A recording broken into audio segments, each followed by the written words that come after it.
Wait a second, this guy finished the season averaging 31.8 points per game with 7.9 assists. With the all-time scoring record in the entire history of the G League, he just won his second G League MVP, something nobody had ever achieved before in 25 years of competition. And how many NBA games did he play this season? Five games, averaging 6.2 points in 11 minutes. If you're thinking that makes no sense, I completely understand why. I thought the same thing. But there's something the first video about McClung didn't fully explore, and it's exactly what I want to investigate today. Because the easy question is, why is the NBA ignoring McClung? We already asked that, we already answered it. The difficult question is something else. What if the NBA isn't wrong? Hit the like button hard before we start, because this is about to get interesting. To understand the full case, we need to look at what happened during the 2025-26 season, not as a summary, point by point. October 17th, 2025, the Chicago Bulls sign McClung, the internet explodes, finally a team is taking him seriously. 3 hours later, the Chicago Bulls waive McClung, there was no practice, no game, nothing, 3 hours. On October 27th, he signs with the Indiana Pacers. This time it's different, a 2-year contract, non-guaranteed but real. The first one of that kind in 5 years of his career. McClung told The Athletic what he did when he signed that contract. He said, "I got in the car and couldn't help getting emotional. I'd spent 5 years chasing this." 10 days later, the Indiana Pacers waived McClung, 3 games, 6.3 points per game, and out. On November 9th, he returns to the G League, this time with the Windy City Bulls of Chicago, and what he does there over the following months is, objectively, one of the most disproportionate individual seasons in the history of that league. 54 points against the College Park Skyhawks, franchise record. He breaks it himself 2 weeks later with 59 points against the Birmingham Squadron, the third highest individual scoring game in the 25-year history of the G League. On March 24th, 2026, he becomes the all-time leading scorer in G League history, surpassing Ronaldo Major, who needed 10 seasons to accumulate that many points. McClung did it in 5. On April 3rd, he wins his second G League MVP. Nobody had ever done that before. All of that in a single season, signed and waived twice, 5 NBA games, and the most absurd numbers anyone has produced in the developmental league of the best basketball league in the world. If you read that as a story of injustice, it makes sense, but there's another way to read it, and that's the one I find more interesting. There's a concept in NBA scouting that teams know very well, even though they almost never say it publicly. The G League star guard, the guard who dominates the developmental league, the one scoring 25-30 points per game, the one carrying the team, the one winning awards, and who almost never manages to stay in the NBA, not because scouts are bad at their jobs, but exactly because they're good at them. When an NBA team evaluates a player, it's not looking at what he does in the G League, it's projecting what role he'll occupy on a real roster against real defenses with real minutes, and that projection, in the case of a certain type of player, doesn't work. Why? Because the G League and the NBA are not the same sport at different levels, they're different basketball ecosystems. In the G League, there are more possessions per game, less defensive scouting, simpler systems, and an offensive freedom that doesn't exist in the NBA. That means a player who constantly needs the ball to produce can inflate numbers in ways that don't translate to a real NBA rotation. And that's exactly where McClung's profile appears. A 6'2" guard, high-volume scorer, self-shot creator, ball dominant. In the G League, that's a huge advantage. In the NBA, that same player is going to come off the bench in the fourth quarter and defend a 6'5" shooting guard with 4 extra inches of wingspan. Teams know that before they sign him.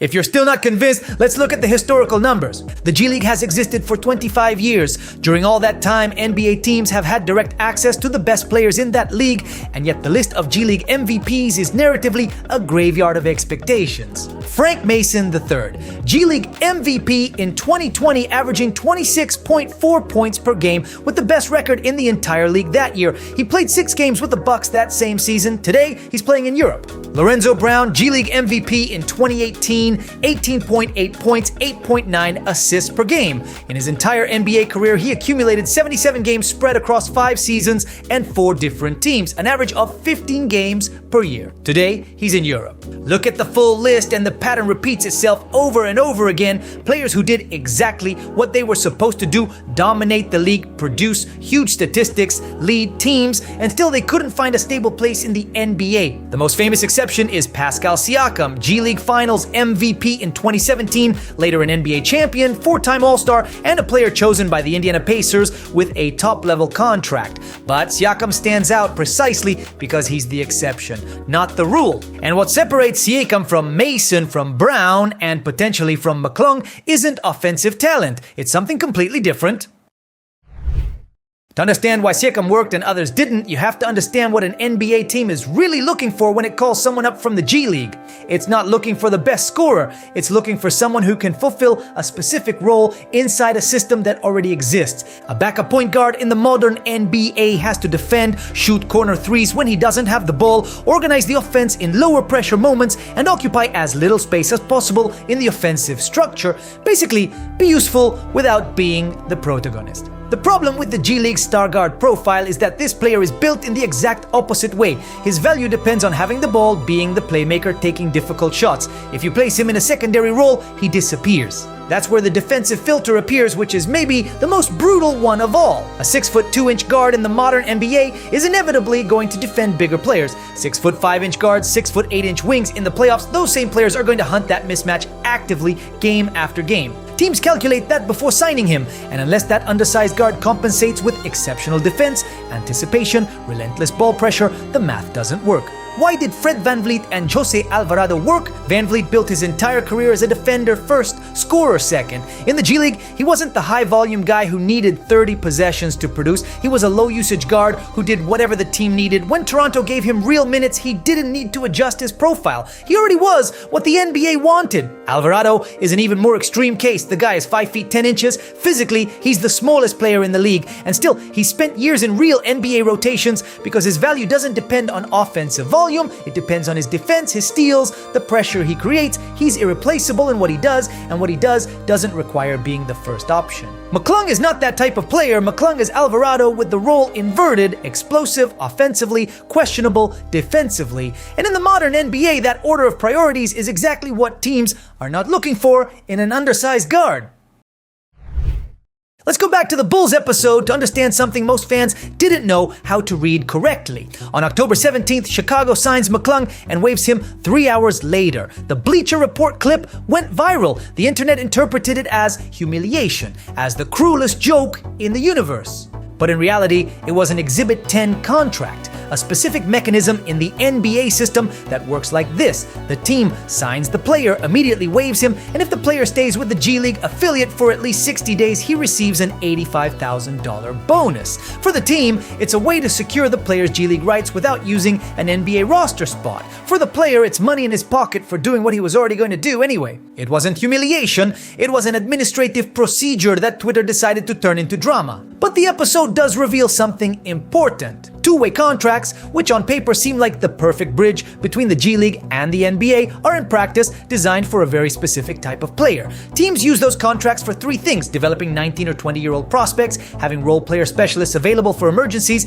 and covering positions with players who can integrate without needing protagonism. What they almost never look for in a two-way is exactly what McClung offers: a primary scorer who needs minutes and volume to be effective. That's why the cycle repeats itself. He gets called up on a two-way deal, receives 10 or 15 minutes without context, can't demonstrate what he actually does well, the team doesn't renew, back to the G League.